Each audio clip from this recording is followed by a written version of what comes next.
Good evening and welcome to the Act. Tonight we'll be focused on alcohol-fueled violence on licensed premises, specifically nightclubs and bars. Now, alcohol-fueled violence presents a great danger to patrons of bars and nightclubs, but due to the presence of the alcohol, placing the liability of one's actions under the influence is not a black and white affair. Currently, it is unclear to the extent of which the licensee can be held liable to the actions of the person they have been serving alcohol to a point at which they are past or at intoxicated. This in turn puts a shroud around the safety the licensee can guarantee towards its patrons. Currently, legislation has been put in place aimed to reduce the amount that being intoxicated can protect a person's actions. However, the law of negligence fails to address the extent of liability that licensed premises can be held accountable for. Bilal? Now, social drinking has been a part of Australian culture for a long time, and unfortunately, with this comes the exposure to alcohol-fueled violence. Although alcohol may play a large part in other areas of intentional civil wrongs, following the High Court's finding in the Adil's Palace case and the tragic death of 18-year-old one-punch victim Cole Miller just last year, the Queensland government has been concerned with licensees being required to ensure the amenity of the locality, including the safety of patrons in and around licensed premises. Likewise, laws affecting the liability of licensed premises for alcohol-fueled violence have been constantly evolving from the introduction of the Safe Night Out legislation in conjunction with the numerous amendments made in the Liquor Act, like lockout laws and, more recently, ID scanning. In an area like the Gold Coast where multiple safe night precincts are present, these laws not only economically affect local business owners of licensed venues, but simultaneously affect the patrons and society as a whole. Ben? Finally, I'll speak about the need for reform in this area of law. The conflict between the Civil Liability Act and the Liquor Act must be addressed immediately. Additionally, I address the potential for an alternative compensation scheme and the need for long-term reform in the area of disability jurisprudence. First, let's discuss who is owed a duty in regards to intoxication and incidents that occur on licensed premises, as defined under Section 4 of the Liquor Act 1992 QLD. Currently, the principles stated under Section 46 of the Civil Liabilities Act 2003 explain the effect that a person's intoxication has on the duty and standard of care that that person is owed. They are such. It is not relevant to consider the chance that a person may be intoxicated or the increased risk associated with that said intoxication when looking at that person's impaired capacity to exercise reasonable skill and care. A person is not owed a duty of care merely because that person is intoxicated, and the fact that a person is or may be intoxicated does not of itself increase or otherwise affect the standard of care owed to that person. As is stated in the statute, the duty and standard of care is not owed or affected if someone is intoxicated. What this means for the person involved is that no matter how intoxicated someone is, they are fully liable for their own actions. This is further affirmed in the case of number 14 Proprietary Limited and Scott 2009, as stated by Justin Hames. Persons in the positions of the proprietor and the licensee owe no general duty of care at common law to customers which requires them to monitor and minimise the service of alcohol or to protect customers from the consequences of the alcohol they choose to consume.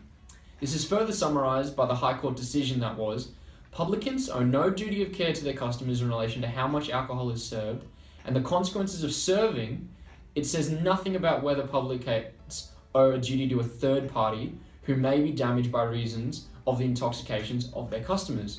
Therefore, the current issue in both the statute and the common law is that the licensed premises have no responsibility, no consequences, and no liabilities for actions of their patrons after they have provided enough alcohol for them to become intoxicated. However, the immediate issue that arises from this is both the CLA and the common law conflict with the Liquor Act of 1992, specifically in Section 142 ZZZB, whereby it is stated that a licensee or permittee must 1. Provide and maintain a safe environment in and around the relevant premises, 2. Take all responsible steps to ensure the use of the premises does not adversely affect the amenity of the area in which the premises are located, 3. Take all reasonable steps to ensure the behaviour of persons entering or leaving the premises does not adversely affect the amenity of the area in which the premises are located, and that 4. If the licensee knows or has reason to believe that an offence is being or is about to be committed, the licensee must take reasonable steps to stop or prevent the commission of this offence. Now, under the Liquor Act, it shows that the licensee has full responsibility and we will be held liable for the actions committed by the persons on their premises. Here is the major contentious issue. Both the CLA and the common law state that there is no duty of the licensee owed towards the intoxicated patrons. However, the Liquor Act states that there is a clear duty owed by the licensee in the form that the licensee must ensure the patrons are behaving respectably, not committing or about to commit any form of an offence that will endanger or harm any person, and the amenity of the area remain the same. The conflict of statutes and common law cause confusion to who can be held liable for alcohol-fueled violence on licensed premises. If licensees were to be held liable for the principles stated under the Liquor Act, key issues would arise for this. These issues are licensees would have difficulties on busy nights monitoring every single patron's alcohol consumption, the effect that said consumption has on each individual patron, and the amount of alcohol the patron has consumed prior to entering the premises. Now, a simple solution to this would be to merge the CLA and the Liquor Act together in one form of statute. However, this would make the licensee almost entirely liable for the actions of an intoxicated patron. A more systematic and fair way would be to have the CLA and the Liquor Act coincide with one another so that yes, the licensee does have an increase in liability for the actions committed by an intoxicated patrons on their premises, but also so that the intoxicated person is held liable for choosing to become intoxicated. Now, a current solution that my colleague will go on further later has been proposed that the working ID scanning. This would help increase the liability of the licensee through giving the venues discretion on who to serve while complying with the statutory standards, and venues would also be able to see the history of patrons and whether they've been known to have incidents while intoxicated. More to you, Bilal. First of all, Karim, let's talk about the Safe Night Out Legislation Amendment Bill and what the whole objective of it is. The bill expressly states that it aims to tackle alcohol-fueled violence through changing the culture by making everyone responsible. Now, if I'm not mistaken, this would include bars, pubs, clubs, and other licensed venues. It also includes the patrons and fellow club goers. The bill, to my knowledge, has certainly been met with a fair share of controversy, considering it amends the criminal code to increase maximum penalties of offences, particularly those committed on licensed premises. And further, it's met with criticism through the recent development of the ID scanning scheme in the Liquor Act. Just earlier this year, we've seen the introduction of mandatory ID scanning on licensed premises in safe night precincts around Queensland. Now, this is bringing forward all kinds of responses. We've got privacy arguments, rights and liberties arguments, all coming to the surface. As far as the Queensland government is concerned though, ID scanning increases liability similar to other provisions in the Liquor Act. It could even be seen to be analogous to refusing service to those who are unduly intoxicated. The point being that it gives the venue, whether it be nightclub, bar or pub, the discretion on who to serve on a statutory standard. The scheme also makes for a more proficient security system to tackle alcohol-fueled violence, which makes sense since the Australian Institute of Criminology reports that a large number of assaults occur on or within the vicinity of licensed premises. A Foundation of Alcohol Research and Education study has shown that a wide majority of Australians recognise the issues associated with alcohol-fueled violence, and 35% of Australians have been personally affected by it. So why is it the general public so hesitant about laws that seem to tackle it by increasing licensed premises liabilities to their patrons? I caught up with Adrian Moore, the manager of Cocktails Nightclub, to discuss more about this. Are you Adrian? Hi, how are you? Good. Alright, let's get started. Okay. So could you please just briefly introduce yourself and your position at the nightclub? I'm Adrian Moore. I'm Operations Manager at Cocktails Nightclub. My role involves basically all the back of house stuff, plus I do get involved with promotions and a little bit of hosting and that sort of thing during the evening. Yeah. Okay.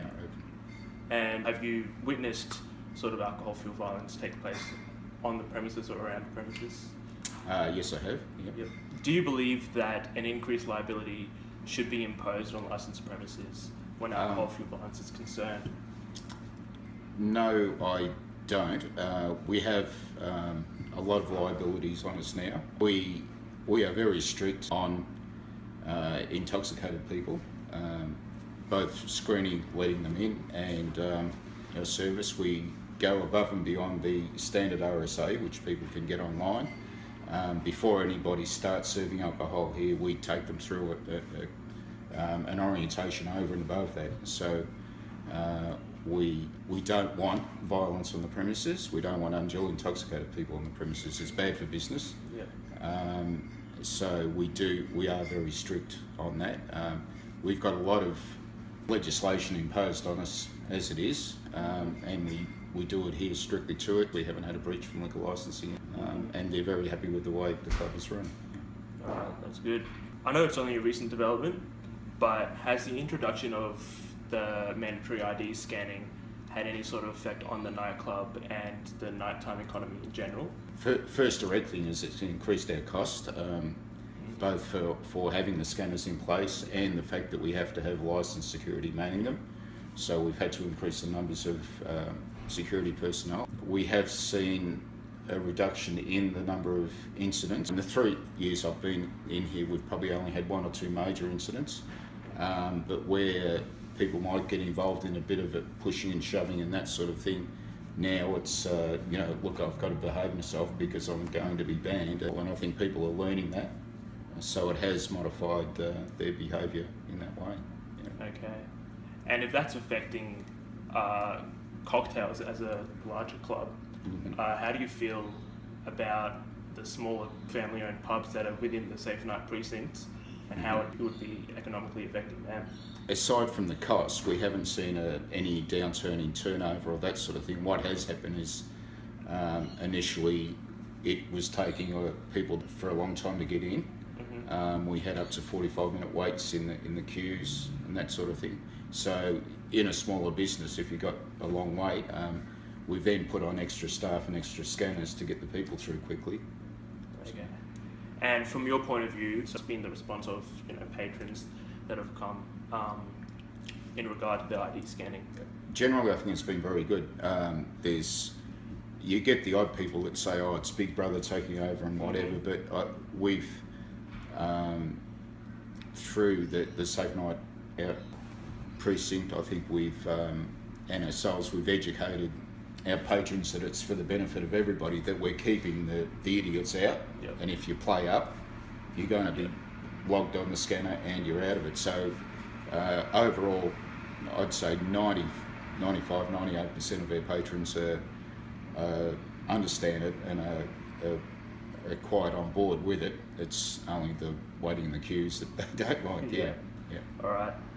Now, a bill was passed in 2014. It's called the Safe Night Out Legislation Amendment Bill. Yep. And what Campbell Newman said about that was that the purpose is to make it clear that everyone is responsible for alcohol fuel violence, as opposed to just licensed premises and just individuals. So do you agree with that? Yes, I would agree. There's a bit of a stigma that clubs want to get people in, give them as much as possible, and throw them out on the street. We don't want to do that. We are socially responsible. We don't want trouble inside the venue. We do get a lot of people coming to the venue who've preloaded, who we turn away. And I think it's from the scanners, we know that it's about 5% of the people that turn up here don't get in. So, that's a significant number of people in a club this size. Yeah. Do you think it's a matter of changing the culture of how people view alcohol? Yeah, well, yes. It's a minority going to extremes. That's what we've found. The majority of people come out, socialise, have a few drinks, have a dance, just enjoy their nights out. But you get the odd ones that want to get tanked at home and and then come out and play up. And that's been the good thing with the scanners, that they're spotted straight away. We've had people that we can see on the scanners where they've tried to get in, and we've had people try to get in here that've been banned from 3 different precincts in Brisbane. So now they've come to the Gold Coast and got banned from here. So those sort of people will either have to stay home or adjust their behaviour to not play up. So that's that's the positives I've seen from the scanners. Yeah. Yep. And do you think the current laws sort of achieve changing the culture of it, or do you think it's more about putting the blame on certain people? Well, cutting our hours down, Yep. I really couldn't see the point in that, because frankly it's safer inside a nightclub, after 3 a.m. than outside. You've got your idiots out on the street, you've got people that come into town that don't get into any venue and who wander the streets, whereas here we've got adequate security, CCTV, anybody that is distressed in any way will be looked after. As far as changing people's behaviour, part of your question initially, sorry. Okay. Alright, Adrian, I think that's all. Right. Thank you for your time. Okay, thank you. Thank you. Well, it claims that it's harming the nighttime economy. The Gold Coast is home to many bars, pubs and nightclubs. In fact, as of the 2011 census, the Australian Bureau of Statistics provided that the employment in licensed venues is the highest industry of employment in the area, with bars, pubs and nightclubs accounting for 5.2% of the total employment on the Gold Coast.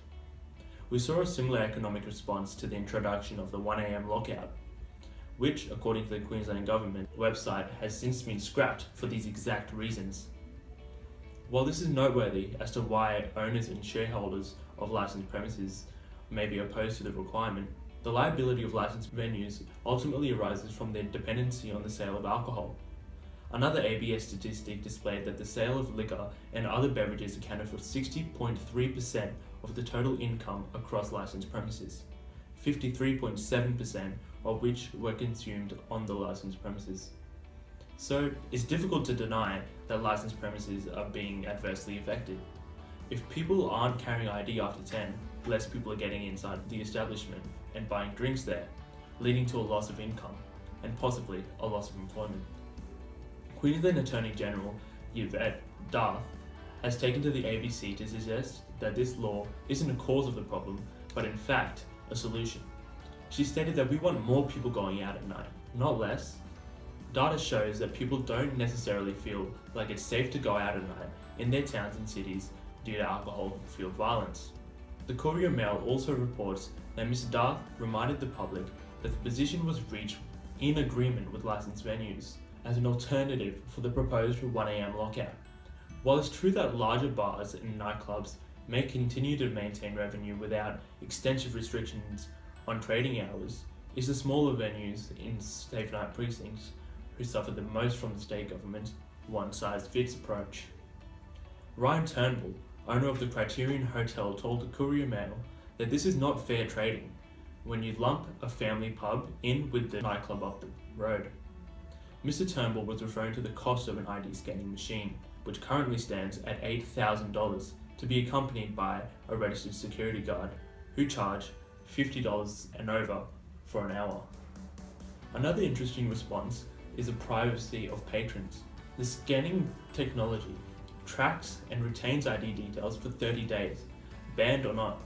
This definitely raises the question as to whether this new scheme is social sorting or social order.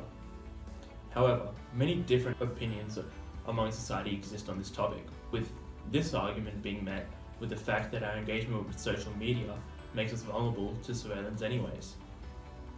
The last concern with the social effect of these laws is the drinking culture in Australia, particularly Queensland. A study conducted by the Queensland Coalition for Action on Alcohol concluded that Queensland is the #1 state in Australia where patrons of licensed premises drink to get drunk. This concern also correlates with the Attorney General's report in the ABC, where she felt as if people were gravitating towards areas that were not classified as safe night precincts just to get a drink. This is largely due to society's relationship with alcohol and licensed premises' dependency on the sale of alcohol. Parliament's purpose for passing the Safe Night Out legislation amendment bill was to change the culture and make everyone responsible. Even Campbell Newman said, if you're going to deal with the alcohol and drug-fueled violence, it's not just about police and penalties, it's about changing the culture too.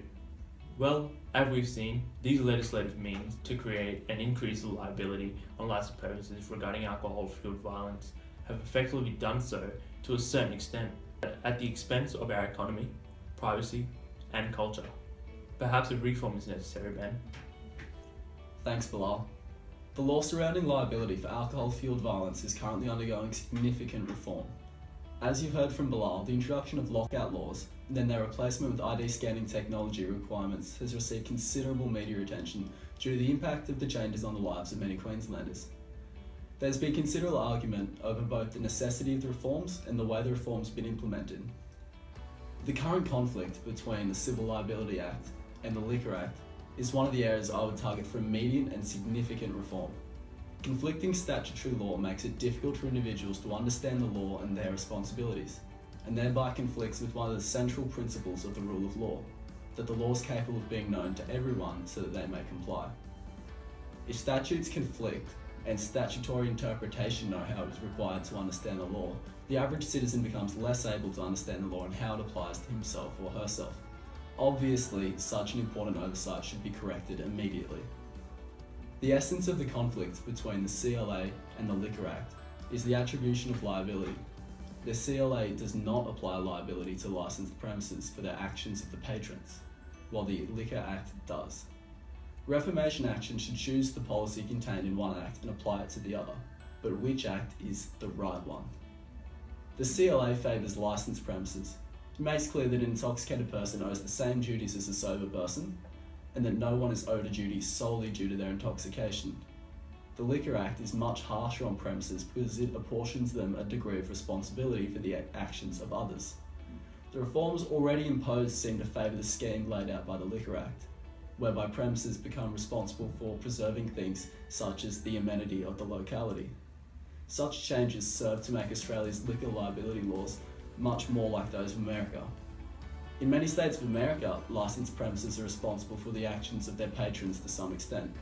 Depending on the state, premises might be liable for the actions of minors who they've served alcohol. They might be liable for the actions of minors and the obviously inebriated, or they could be responsible for the actions of any customer to whom they've served alcohol. Some legislation goes so far as to make social hosts liable for the actions of their guests if they serve those guests alcohol. The reason for the difference in schemes is a division in policy. The CLA scheme, which favours premises, revolves around the belief that personal responsibility has an important place in the law.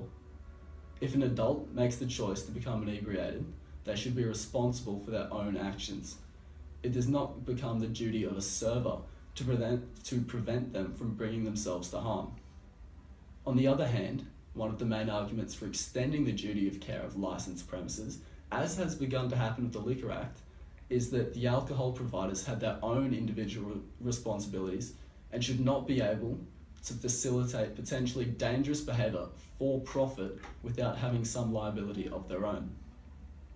From an economic point of view, the purpose of imposing liability on servers is to make it unprofitable to provide alcohol to the obviously inebriated and other high-risk patrons. By becoming responsible for the damage that those patrons do to themselves and others, premises are given an incentive to discourage that damage, and the whole of society benefits as a result. I personally would recommend that an extension of the duty of care imposed upon licensed premises, as modelled in part by the recent amendments to the Liquor Act, be imported into the CLA to remove any doubt or conflict of the current law. Society benefits when facilitators of inebriation have an interest in reducing the cost of that inebriation. An alternative form of reform could be the establishment of a statutory system that compensates the victims of alcohol-related injuries. No-fault compensation schemes have already been established nationwide for injuries within the workplace, and some motor vehicle accident compensation schemes include certain entitlements that do not require a proof of fault. While not addressing the cause of the injury as much as other reforms can, a scheme like this could increase the quality of life of those injured dramatically. The current system requires the injured to take civil action to be compensated for their losses. This is the standard system of compensation, and is supplanted in certain cases by statutory schemes like the National Injury Insurance Scheme. Civil action schemes are not inherently bad. they're inherently fair, apportion the cost of damage to those who inflicted it in line with tort compensation theory, and deter potential offenders. One of the advantages of a litigation-based system is that the judiciary has the power to adapt to new circumstances or novel cases, whereas statutory systems are limited to the content of the statute at the time of the compensation claim. That said, however, a no-fault scheme can often deliver a settlement faster than a litigation scheme and at less cost to the administrative system. One review found that the cost of administrating a litigation system were almost half of the total compensation payouts. Statutory schemes have the advantage of codification, which helps potential claimants without legal know-how to understand what kind of compensation they're likely to receive. In cases where the injury is obvious, but the responsible party is difficult to establish, no-fault schemes are entirely superior in providing care to the injured as soon as possible. Just because the government would foot the bill for the compensation does not mean that tort compensation theory, the theory that those wronged are entitled to compensation from those that have wronged them, would be compromised. As with all government schemes, the money originates from the people, and the government could choose to impose certain fines, tariffs, and taxes to ensure that tort compensation theory remains legitimately functioning. Despite the benefits, however, I do not think that there's a case for a no-fault compensation system to be implemented for the victims of alcohol-related injuries. While it may reduce costs and provide more immediate care, such a scheme would undermine the principles of personal responsibility in the law. In a litigious system, only those injured as the result of negligence or misconduct of others can recover compensation for their harm. By introducing a no-fault system, the requirement that consumers take responsibility for their own drinking and prevent themselves from coming to harm is negated by the removal of any economic consequence of their irresponsibility. While such schemes may be effective in areas such as medical injuries, where litigious systems could hamper effective medical care, or in motor vehicle injuries, where most accidents are unwilled and the availability of transport is crucial to the economy, there are no such concerns in this category of injury. For that reason, I do not think that alcohol-related injuries should be covered by no-fault compensation schemes, as injuries in the workplace and due to motor vehicle accidents have become covered. One of the goals of reform in the long term should be the development of legislation that reflects the current emergence of changing disability jurisprudence. Current legislation often fails to understand and accommodate the difficulties and struggles inflicted upon people who live with what are currently regarded as disabilities, and in some instances, fails to recognise the disability at all. And this concludes the program for this evening. It's been shown tonight that the law of negligence fails to address the extent of liability that these licensed premises can be held accountable for. These laws not only economically affect the local business owners of licensed venue, but more importantly, simultaneously affect the patrons and society as a whole, and how the current law can be reformed to implement positive change in the future. Have a great evening.